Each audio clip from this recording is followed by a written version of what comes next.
Assalamualaikum warahmatullahi wabarakatuh. Halo semuanya.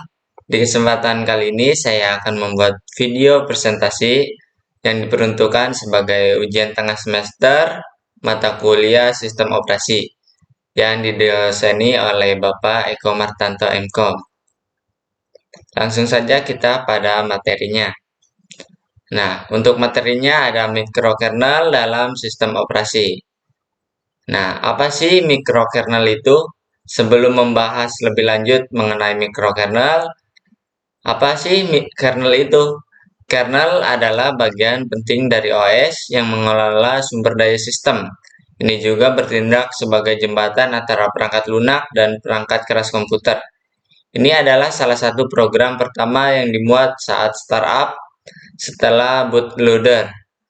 Kernel juga bertanggung jawab untuk menawarkan akses aman ke perangkat keras mesin untuk mengenal berbagai program. Ini juga memutuskan kapan dan berapa lama aplikasi tertentu menggunakan perangkat keras tertentu.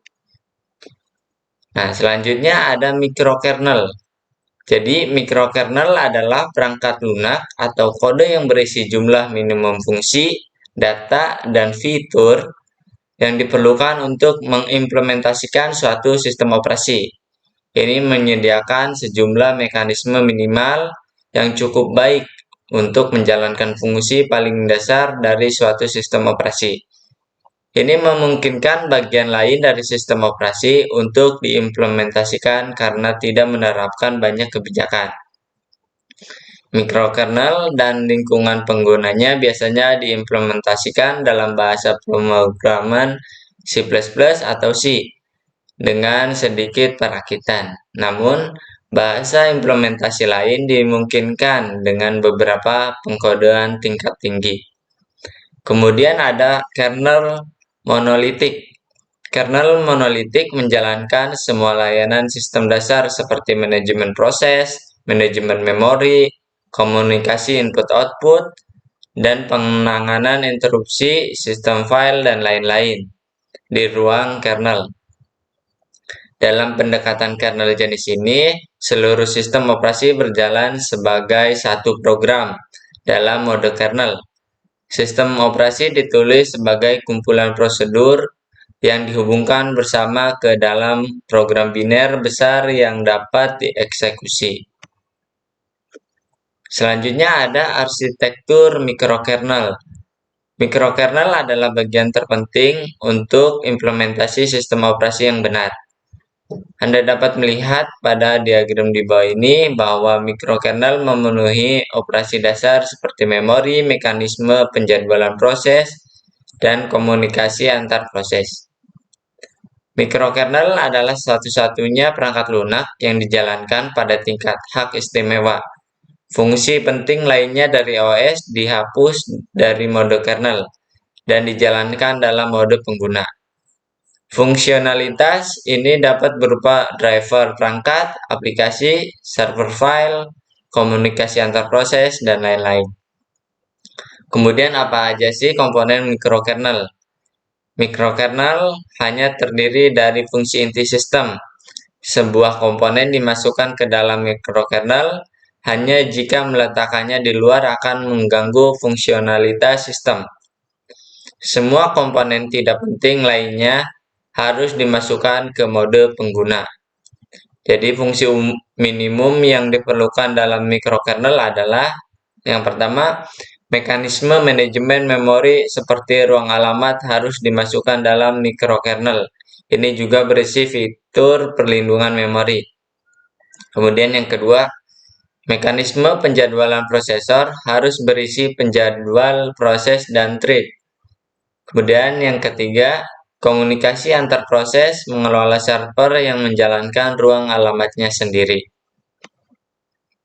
Nah, selanjutnya ada tabel perbedaan antara kernel mikro dan kernel monolitik, di mana parameternya ada 5, yaitu dasar, kode, keamanan, komunikasi, dan contoh.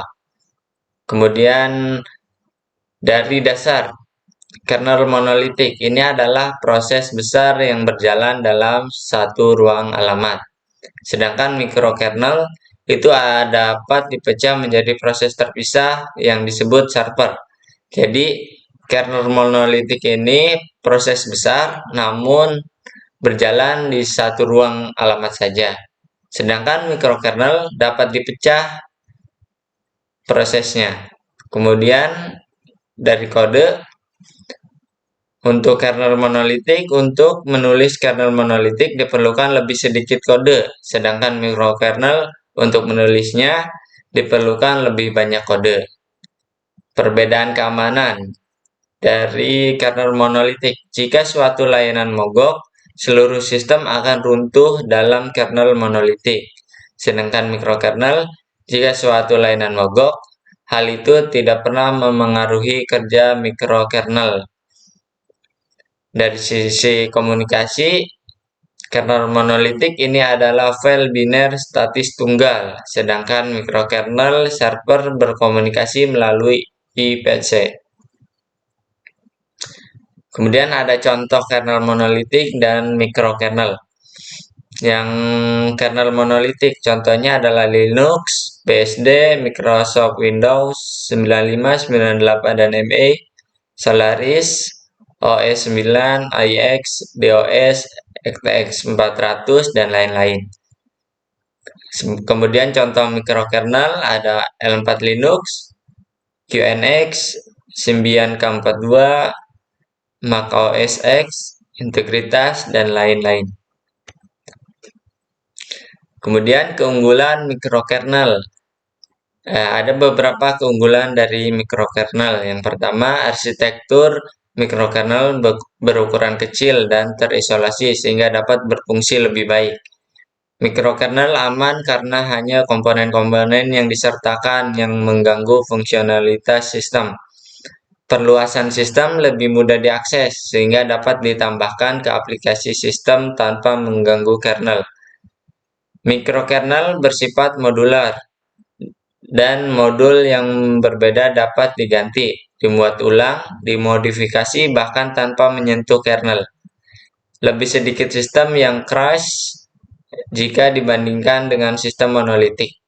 Antarmuka mikrokernel membantu Anda menerapkan struktur sistem yang lebih modular. Tanpa mengkompilasi ulang, tambahkan fitur baru. Kemudian kerusakan server juga diisolasi seperti kerusakan program pengguna lainnya. Sistem mikrokernel bersifat fleksibel, sehingga strategi dan API berbeda diterapkan oleh server berbeda yang dapat hidup berdampingan dalam sistem.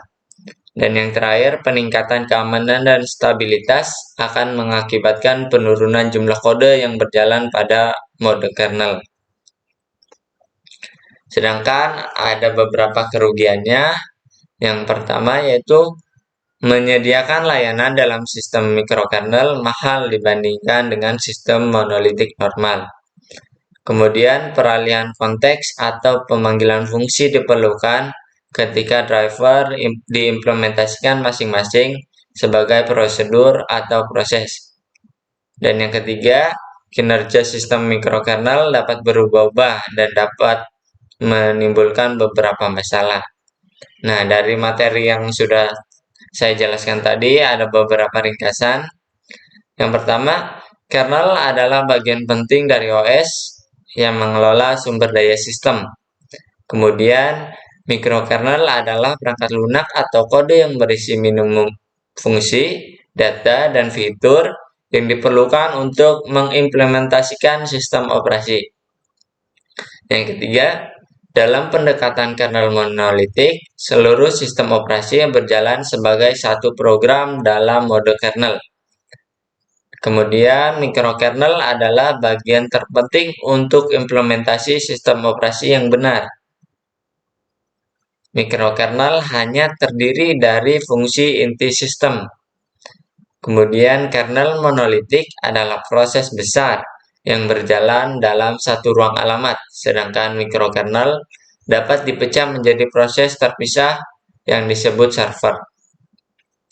Arsitektur mikrokernel berukuran kecil dan terisolasi sehingga dapat berfungsi lebih baik.